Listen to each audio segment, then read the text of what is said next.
Welcome back to MPT Now, the locker, but in the kitchen. Today, we're actually not making any food. What we're going to talk about is this countertop. So this was one of those DIY, on a budget, make your own cement countertops. And we're going to obviously we're not going to show you how we're doing it because it's already done. But we're going to walk you through and tell you all the steps that we did and some things that we learned along the way. And we are going to do other counters like it, so we'll probably do videos of that. So Kristen's going to, first, this is not actually an island. It's an actual countertop, and there's a wall, so I can't walk through or around it. We just wanted to make a big pass through, and we'll show you that from the other side. So Kristen's going to walk around. I'm going to meet her at the door. She's going to come on in the kitchen. Come on in the kitchen. And let me just close these over. All right. Right now you're on the inside of the kitchen, and we're going to talk about this countertop right here. Going back, let me explain why we even did this. When we first moved in this house, this right here was an actual doorway. So just an opening. It wasn't a door, it wasn't framed out. It was just an opening. Years after we were here, we decided we wanted more counter space and cabinet space. So we paid somebody to come put a wall up and close that in. So we had cabinets going all the way across and then just stuff underneath. And then Kristen's uncle actually did that for us, closed it all in a long time ago. He would love the fact that we took it all out. And then I guess it was a few years ago, we've been talking about doing an island. We really wanted an island so we could cook on and look into the living room. And that wouldn't work because this wall right here is load bearing. And we're talking about doing things on a budget. And that is not in our budget. So what we did was, instead of that, we took this wall back out. I'm just showing you what it is. So we took this wall back out, knowing that this was an opening before. There was a stud right here, and all I did was bump it over. So we didn't mess up anything in the load-bearing wall. I just bumped it over a little bit to make it a little bit wider. And what we wanted to do was we wanted a countertop that went through into the other side a little bit, because otherwise it would just stop at the wall. We didn't want that, because we didn't want it. We wanted to go farther. We contemplated going even farther to make it like a sitting area where you could put stools and have the grandkids over and eat there. We decided against that because that would take up that space on that side. We opted for keeping it right to the edge, and I'll show you that. So now we're going to explain the bottom part. These counters down here, or the cabinets, we bought these. These we got, the end ones, at the Restore. And they were super duper cheap. They were actually a really dark, almost cherry color. So we just painted them to match all the other cabinets. This one was a Lowe's back in the back corner. Something in the back was broken. So we got it super cheap. And that's the whole idea. All we did was set them down here the way we wanted them and kind of spaced it. I always like having a space underneath the counter for something. Usually it's a trash can. But in this case, we put shelves there, so we can have things like the potatoes and the onions and stuff down there that we use a lot that we don't have a place on the counters for. All right, how did we make this countertop? Fun thing, I have no idea what I was doing, for the record. I Googled a million things to try to figure out how to do it, and I probably did it exactly opposite of most of the sites that I found. But I'll tell you what I did, and I'll tell you the things that they said to do along the way. What we did was I took measurements, and this is not even, by the way. It's like the length over here is longer than the length over here. So it's not perfect. It's a different size than you buy like standard.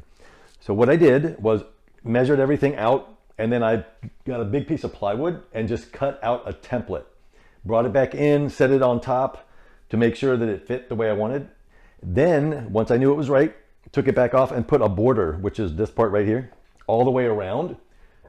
And then inside, I took like just regular caulk around the edge to make sure that none of the cement would come out. And then once that dried, I put it all back up here. Then this is the fun part.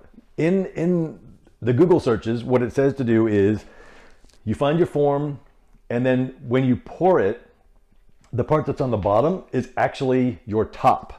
So when you're done, you would flip it and you get that nice, really pretty smooth surface up here. That's exactly what we did not want to do, because one, I'm not going to flip this. It was going to be crazy. So we did it right here.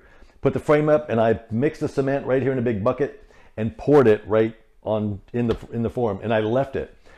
So something that we learned along the way, the cement is one color when it dries. It actually matched the border. That's why I painted the border the way it is, like this color, to match the actual countertop. And we have pictures of all that, so I'm going to try to post those in the comments so you can see what the stages looked like as it dried. But we also did not want to have a perfectly smooth, like a bar type of concrete countertop, which you can find. They're really pretty, but that's not what we were looking for. We wanted texture. And the way we did it was, when I poured it, instead of troweling it over and over and over a million times to get the aggregate stuff like this to go down, we left it. And of course that means we have a bumpy surface, which is not conducive of a countertop. And if you look, now it's smooth now because I used epoxy on top to actually give it. So it's got this cool little rock texture, and if you look, it's kind of all over the place and nothing really matches. It's a one of a kind for sure.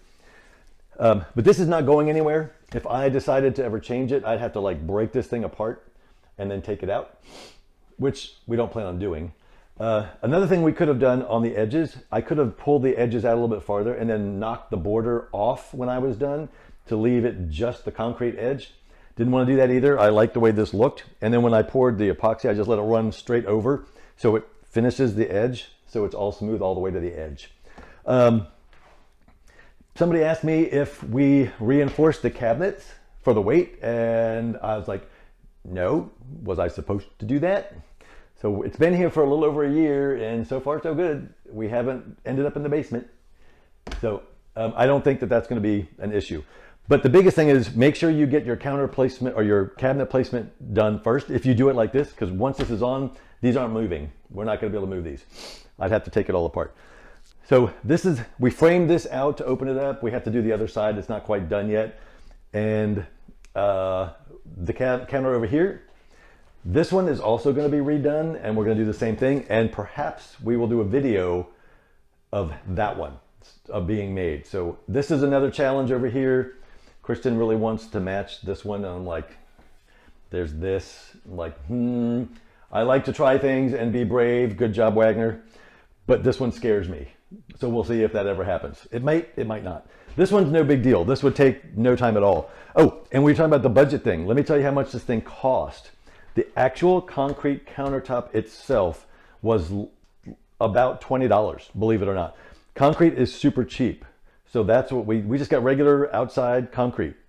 The wood was super cheap. The plywood was really cheap. So the only thing that cost money was the epoxy. And if you don't use that, you'll save a lot. But I think the epoxy was around about $100.